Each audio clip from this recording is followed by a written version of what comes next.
Leading Before Children. I'm brand new to Boston, Massachusetts, studying to be a minister, and it is the first day of my student internship at a congregation. I am incredibly nervous, and all I have to do in the service is a very short prayer. But nonetheless, I decide it's wise to arrive 3 hours early. You never know what could happen. I use my key, and I'm so proud I have a key to open the building, and I'm thoroughly surprised when I walk into the building and I see there's someone already there.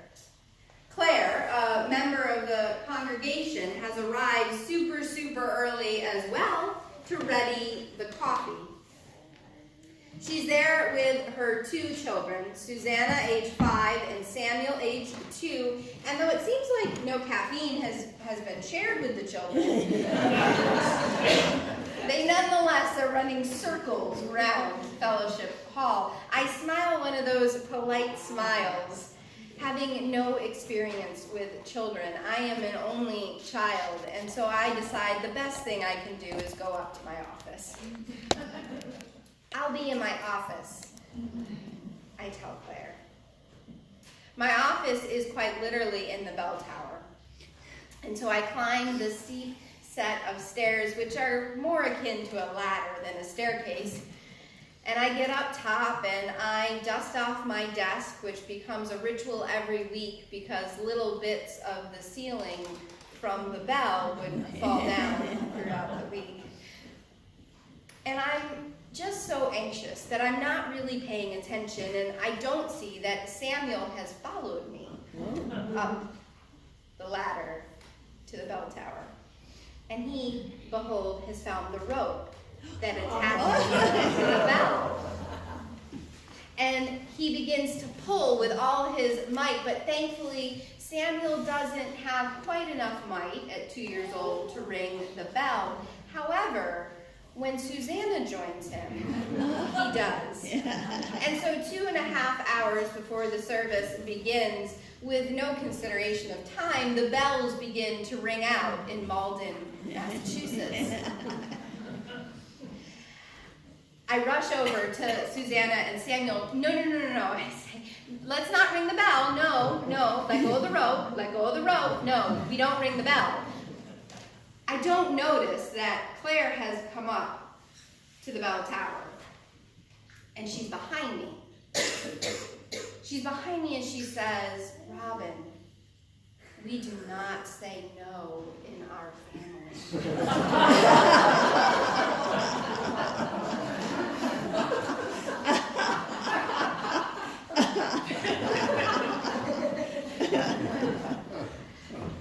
Samuel, yes, would you like to come downstairs and help finish readying coffee hour?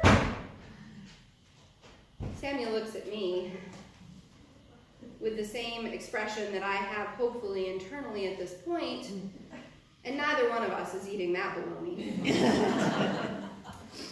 Susanna, sensing the seriousness and all that is at stake in this moment for me,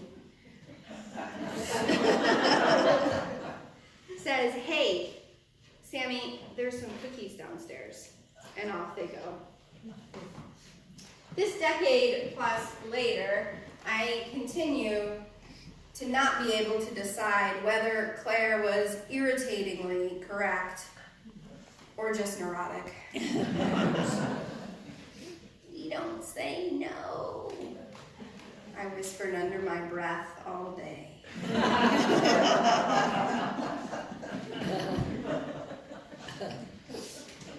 I do know that when you get older, the voices of no are still external to some extent, but they have a new internal ferocity. I do know that a toddler on average hears no 400 times a day. I think it might be doubled for twins.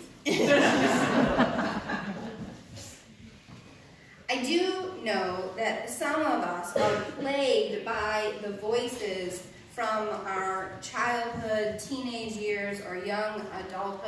We have become primed in some cases for the negative, able to convince ourselves out of just about anything. Some of it's evolutionary. There's some benefit, right, to recognizing the threat before it eats you. But a good deal of it is socialized, cautious living, risk avoidance, fear of failure, encouragement toward perfection. I still remember the soft no my mother gave the day I graduated from Harvard with my Master of Divinity. She said, just after I had gotten my diploma, she leaned in and said, "Are you sure you don't want to get an MBA still?" Just as a backup.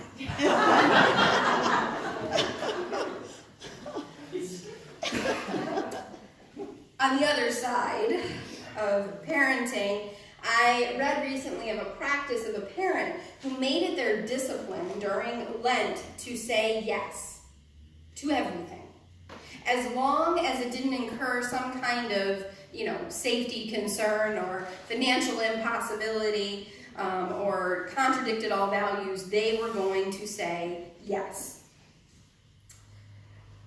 By social media account, they made it 4 days in. As much as it matters to monitor your no's, I think there is caution here in this parenting experiment around the frivolous yes, or the yeses that we give out of a false sense of obligation. The yes that I want to talk about today is not some experiment in parenting, but it's the abiding and enduring and terrifying question of how to create meaning in our lives. Early in my first few years of ministry, I got to know a fierce and accomplished man named Frank. He was incredibly witty and gifted, which made his diagnosis of early onset Alzheimer's all the more tragic. He knew exactly what was happening to him. I recall shortly after his diagnosis that he suddenly began this practice of taking photos, and I don't just mean like one or two, I mean rolls of photos. I called him one day because he had always helped out with the pledge drive and we needed to stuff some envelopes. And I said, "Frank, hey, can you come by this afternoon and just help finish up some of the envelopes for the pledge drive? Just double check them with me." "No, I'm sorry. The cherry blossoms are peaking. I have to photograph them." We don't say no.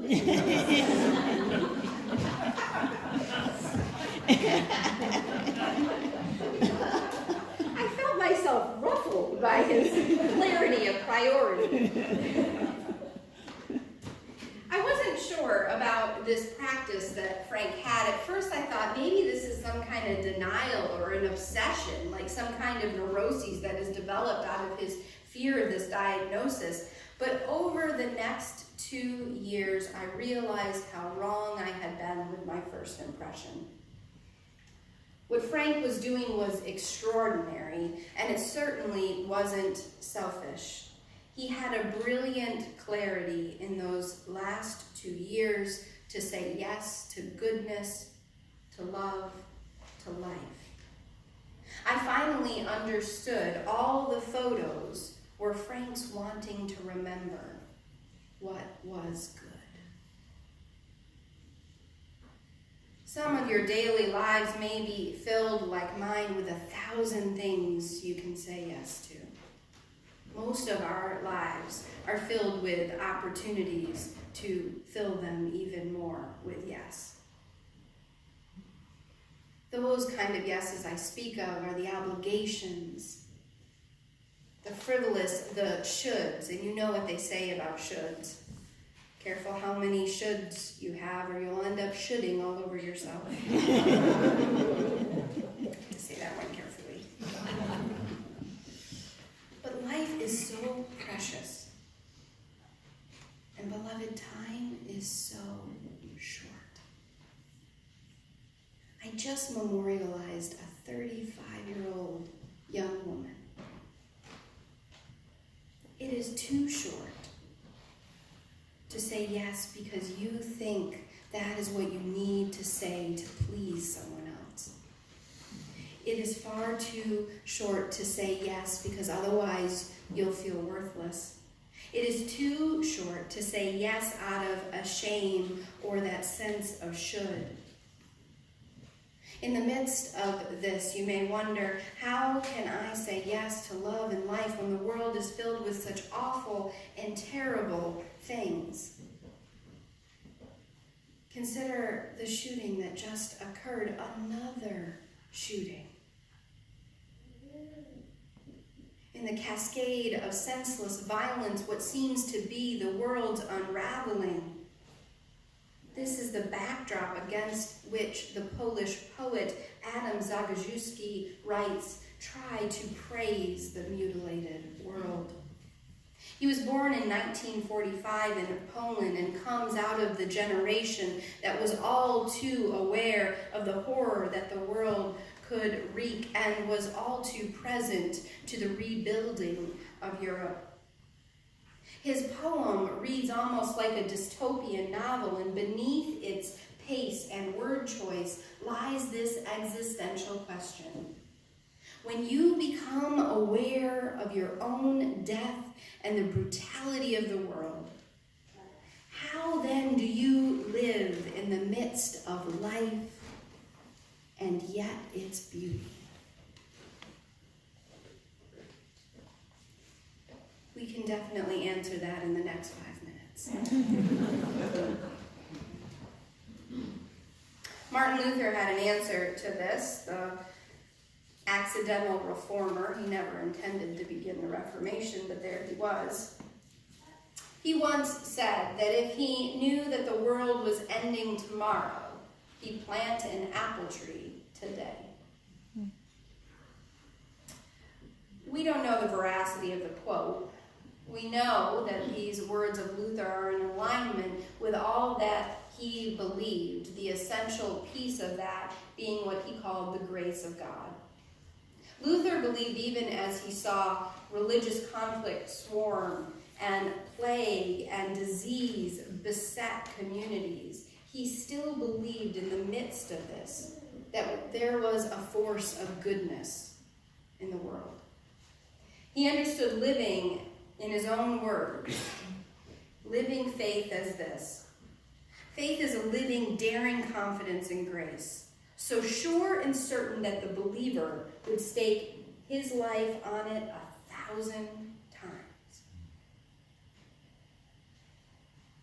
Luther was describing his answer to the existential question, and I don't believe you have to be a theist to appreciate his position. The ultimate question becomes, how do you give your life meaning in this place and time, especially, most importantly, when the world feels chaotic, broken, brutal, and meaningless? Saying yes to life does not ignore this. In fact, it is because of the suffering, not the ignorance of it, that the yes has meaning. Sorrow and joy woven fine.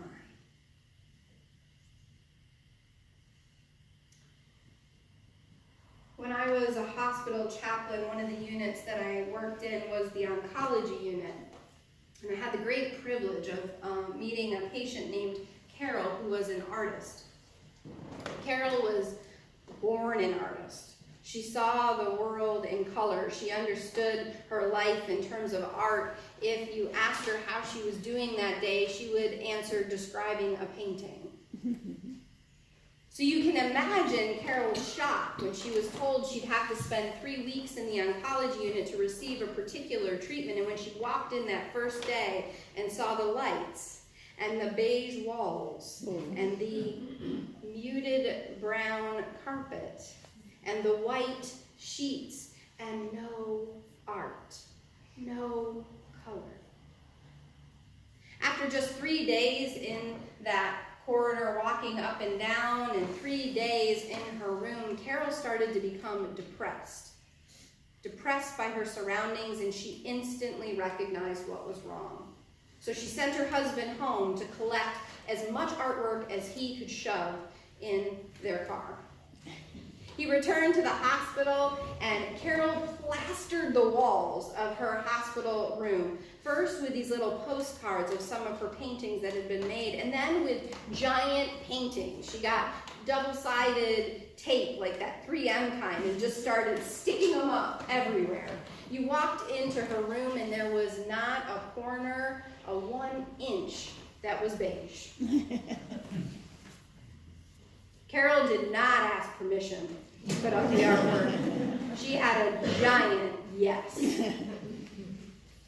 From here, she moved to the corridor, starting to put more artwork up, and from there, she started visiting the other patients. She walked into their rooms asking them, would they like some art? And do you know, every single one of those 40 patients in the oncology unit said, yes. How can we say yes in the midst of violence and horror? That is exactly the way forward. The philosopher and ecologist Joanna Macy teaches that without loving the world, you cannot be a part of saving it. That enjoying life and saying yes in a deep, abiding way to this world is exactly the central way in which it is saved. It is not selfish. It is not foolish. It is the wisest response to the unraveling and the chaos. After her husband died, Macy spent a year translating and then recording the writings of the poet Rilke from his original tongue of German. Rilke wrote of visions and belief that he had. He lived at the turn of the 20th century. And before the world had the world wars or concentration camps or endless conflict and disease, Rilke had a perception that there was an unraveling happening, that there was a growing violence. And his poetry is evocative of this. In a time of onward and upward forever, Rilke began to write about saying yes in the midst of suffering. He captures this in his poem, Dear Darkening Ground. I read now the translation from Joanna Macy. Dear darkening ground, you've endured so patiently the walls we've built. Perhaps you'll give the cities one more hour. And grant the churches and cloisters too, and those that labor, let their work grip them another 5 hours or 7 before you become forest again and water and widening wilderness in that hour of inconceivable terror. When you take back your name from all these things, just give me a little more time. I want to love the things as no one has thought to love them. I want to love them until they're worthy of you and real.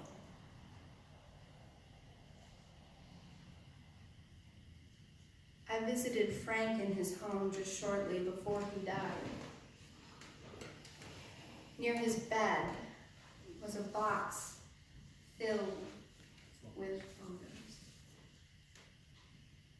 He was sound asleep when I visited, and so I started to flip through the photos, and it was like a catalog of the last 2 years, all those walks, all those moments, even, yes, the cherry blossoms in bloom. Frank's wife came into the room. Those photos have brought him such comfort, she said. I don't know why he took so many, but I'm glad he did. I looked around at the walls filled with photos, the adventures, the life. We don't say this family. I rushed to the car because I could feel the tears overtaking me. Photo by photo, there was the yes. I want to love the things as no one has thought to love them. I wish this for each of us. In the unraveling times as violence and chaos seem to take over, I want us to know this clarion call.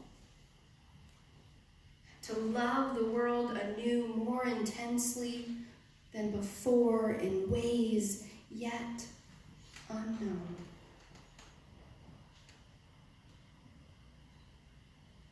To love the things as no one has thought to love them.